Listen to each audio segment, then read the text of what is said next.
Karena itu kita semua yang percaya Tuhan Yesus, mari ya layani jiwa-jiwa, kasihi mereka, selamatkan mereka, supaya jangan ada satupun yang binasa. Karena itu adalah amanat agung Tuhan. Gereja-gereja tidak boleh melupakan itu. Walaupun mungkin jumlah jemaat kalian sudah banyak ya, mungkin secara ekonomi sudah mapan, tetapi ketika Anda melupakan amanat agung, Anda sudah mengabaikan firman Tuhan, tidak melaksanakan perintah Tuhan. Namanya aja amanat agung, berarti kan ada sesuatu yang spesial di sana gitu. Jadi saudara harus begitu, adik-adik ya, muda-mudi yang di Mentawai Seberut ini, kalian harus menjadi firman yang hidup. Berikan sorak-sorai buat Tuhan. Jangan berubah jadi mualaf ya. Haleluya.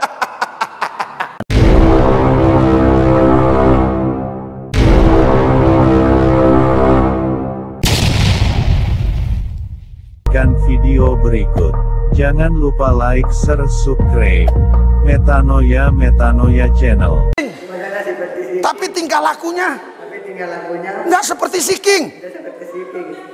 King. Panggil. King. Kamu si King ya? Iya. Kok kamu sekarang beda sih? Hah? Kok bisa beda kamu? Saya merenungkan firman Tuhan. Haleluya! Berikan sorak-sorai buat Tuhan. Silakan duduk. Itu hasil kan? Langsung berhasil. Langsung malam ini berhasil kan? Udah berubah dia, merenungkan firman. Iya. Jadi saudara harus begitu, adik-adik ya, muda-mudi yang di Mentawai Seberut ini, kalian harus menjadi firman yang hidup. Berikan sorak-sorai buat Tuhan. Merenungkan siang 1 menit, malam 1 menit. Itulah siang dan malam. Jadi bukan begitu ya. Merenungkan firman Tuhan begitu ya. Ya, merenungkan firman Tuhan siang dan malam itu kau benar-benar renungkan. Misalnya seperti tadi ya. Barang siapa di dalam Kristus menjadi ciptaan baru, yang lama sudah berlalu, sesungguhnya yang baru sudah datang. Barang siapa di dalam Kristus menjadi ciptaan baru, yang lalu sudah berlalu. Terus renungkan.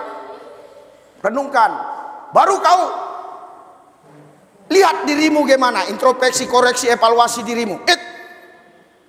Areal sini belum beres, di sini belum beres, di sini belum beres. Paham maksud saya? Ya, ini belum beres, kok di sini belum beres. Tuhan robah hidupku. Haleluya. Haleluya. Haleluya. Iya. Jangan berubah jadi mualaf ya. Haleluya. Bapak Ibu saudara-saudari yang dikasih dan dikasih, kami sekarang sudah kembali ya dari desa yang kami kunjungi tadi. Saudara, kami sudah melihat kondisi di situ, bagaimana pelayanan mereka. Memang pelayanan yang perlu perjuangan yang sangat luar biasa. Tapi saya kagum melihat Yesus karena mereka masih bisa bertahan di sana untuk melayani jiwa-jiwa yang sudah Tuhan percayakan kepada mereka. Dan kami sekarang sudah mengarah pulang ya ke Seberut Selatan lagi. Karena besok kami akan berangkat lagi dari Seberut Selatan ke tempat yang berbeda, yang juga nanti pakai pong-pong seperti ini, tapi agak besar dikit ya. Karena itu kita semua yang percaya Tuhan Yesus, mari ya layani jiwa-jiwa, kasihi mereka, selamatkan mereka, supaya jangan ada satupun yang binasa. Karena itu adalah amanat agung Tuhan. Gereja-gereja tidak boleh melupakan itu. Walaupun mungkin jumlah jemaat kalian sudah banyak ya, mungkin secara ekonomi sudah mapan, tetapi ketika Anda melupakan amanat agung, Anda sudah mengabaikan firman Tuhan, tidak melaksanakan perintah Tuhan. Namanya aja amanat agung, berarti kan ada sesuatu yang spesial di sana gitu. Ayat-ayat yang lain tidak dikatakan itu amanat agung, tapi Matius 28, pergilah jadikan semua bangsa muridku, itu amanat agung. Nah, kita tidak usah berputar-putar di ayat ini sehingga kita banyak berdebat. Laksanakan aja, beritakan aja kebenaran firman, sampaikan saja kepada jiwa-jiwa supaya mereka terima Yesus Kristus sebagai Tuhan dan Juru Selamat, sehingga mereka tidak binasa, melainkan memperoleh hidup yang kekal. Karena di luar Yesus kan nggak ada keselamatan. Keselamatan hanya ada di dalam Yesus. Kisah Rasul 4 ayat 12. Dan juga Yesus itu bukan Tuhan agama. Yesus itu bukan Tuhan satu suku atau dua bangsa, tiga bangsa. Yesus itu Tuhan semua orang. Jelas ayatnya, Roma 10 ayat 12. Allah yang satu ini bukan Tuhan Yahudi dan Yunani saja, tapi Tuhan semua orang. Kisah 4 ayat 12. Tidak ada nama lain di kolong langit yang bisa menyelamatkan terkecuali nama Yesus. Kisah 10 ayat 36. Kami memberitakan damai sejahtera dari Yesus Kristus yang adalah Tuhan semua orang. Yohanes 14 ayat 6. Akulah jalan kebenaran dan akulah jalan kehidupan. Tak ada seorang pun yang sampai kepada Bapa di sorga kalau tidak melalui aku. Artinya Yesus bukan salah satu jalan, dia satu-satunya jalan. Kalau kalian tidak memberitakan keselamatan yang Yesus berikan kepada kalian, artinya kalian mengabaikan amanat agung. Kalian tidak mau ya menyampaikan itu. Kalian itu sebenarnya sudah melanggar firman. Karena orang yang mengasihi Tuhan, dia akan melakukan firman. Itu ayatnya di Yohanes 15 ya. Yohanes 14 ayat 15 kurang lebih begitu. Jadi yang mengasihi Tuhan itu harus melakukan firman. Amanat agung itu firman. Dan kenapa dikatakan amanat agung? Berarti ada hal yang spesifik di sana, hal yang sangat urgent di sana yang harus kita kerjakan. Karena ketika kita tidak lakukan, maka orang lain itu akan membawa domba-domba Tuhan itu. Orang lain akan membawanya. Itulah sebabnya banyak terjadi mualaf-mualaf ya, khususnya di daerah Mentawai Siberut Selatan ini. Itu disebabkan karena tidak ada orang-orang dari kota-kota besar yang mau datang kemari. Ya, kekuatan mereka di sini nggak seberapa ya, karena pertama ya jumlah mereka, kedua biaya operasional mereka. Karena ketika mereka katanya ke satu daerah menggunakan bot itu bisa 30 liter, jadi 450.000 karena 1 liternya 15.000 kalau untuk bot itu ya. Nah, jadi ini kendala bagi mereka. Nah, dan juga mungkin cara trik-trik menyampaikannya itu ya. Nah, saya juga berharap para murtadin ya, kita jangan hanya tinggal di kota-kota besar. Karena saya juga terpikir tadi bagaimana kalau ada murtadin aplusan ya, sebulan di sini 2 orang ya, sebulan lagi ganti lagi aplus lagi. Di setiap daerah-daerah, desa-desa wilayah Mentawai ini dijagai.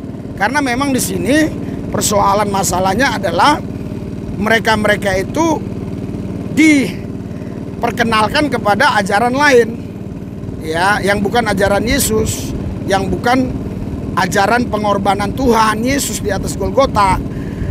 Mereka akhirnya apa? Mualaf menjadi Islam ya. Nah, ini kan kita sayangkan. Kita nggak terlambat lah. Kalau sekarang masih bertindak, nggak terlambat ya. Karena ya minimal pencegahan lah. Yang saya dengar informasi sudah 1.000 orang lebih ya.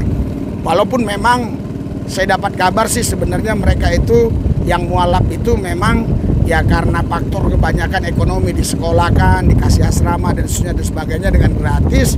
Mereka tinggalkan Tuhan Yesus. Namun kalau mereka pulang ke kampung masing-masing ya mereka masih makan daging babi. Itu informasi yang saya dapatkan dari beberapa hamba Tuhan pendeta di tempat ini. Namun secara secara kenegaraan, warga negara di KTP mereka sudah beragama Islam. Jadi secara de facto-nya seperti itu menurut kenegaraan. Walaupun memang ya untuk tidak makan babi itu sulit bagi mereka ya. Disinilah kita harus punya peranan bagi hamba-hamba Tuhan. Kalau kita nggak punya peranan di sini bagi hamba-hamba Tuhan, waduh, saya nggak tahu lagi seperti apa jadinya nanti Mentawai ini. Pasti lama-lama bisa tergerus ya, sehingga surut total. Bukan airnya surut, tapi orangnya yang surut, pengikut Yesusnya yang tidak ada lagi, hilang, habis. Saya bincang sama seorang pendeta tadi di satu tempat yang baru kami kunjungi ini. Ada seorang hamba Tuhan yang datang dari luar negeri ya, kalau saya nggak salah begitu. Dia katakan bahwa ini tahun berapa gitu bisa hijau semua. Hijau semua artinya mereka semua akan mualaf. Kalau apa? Kalau tidak ada kerja yang maksimal yang kita lakukan sebagai hamba-hamba Tuhan. Tentunya kita minta ya pimpinan Roh Kudus ya. Kami di sini tengok air sudah mulai masuk, itu kena handphone. Ya bisa aja ini ada asinnya kayaknya nih. Ya tapi saya yakin Tuhan Yesus yang bela kita ya. Makanya kita semuanya harus bekerja sama untuk membawa jiwa-jiwa kepada Yesus. Ya, aku berdoa buat kalian semua, siapapun kalian yang mendengar ini, supaya kalian ikut ambil bagian. Mungkin ada yang berkata, Pak, saya ini nggak bisa Pak, karena saya tugas dinas, karena saya kerja, karena saya itu dan ini. Ya, kalian nggak bisa, tetapi kalian bisa dukung lewat apa? Lewat dana, supaya penginjilan itu tetap ada di sini ya. Mungkin juga bilang, Pak, saya bukan orang kaya, saya ini orang biasa-biasa. Iya, memang betul. Tetapi kalau Anda berani memberi, ya kan, walaupun itu mungkin 50.000, 100.000, tapi bayangkan kalau itu 1.000 orang, kita bisa bangun satu gereja di sini. Karena gereja sini pakai papan semua. Saya berdoa buat saudara, Tuhan Yesus hadirat urapan kuasa-Mu bekerja atas mereka, urapi mereka, supaya mereka Engkau jadikan saluran berkat untuk pelayanan penginjilan. Yang sudah memberkati Tuhan berkati berlipat kali ganda. Terima kasih Tuhan, dalam nama Yesus, haleluya, amin.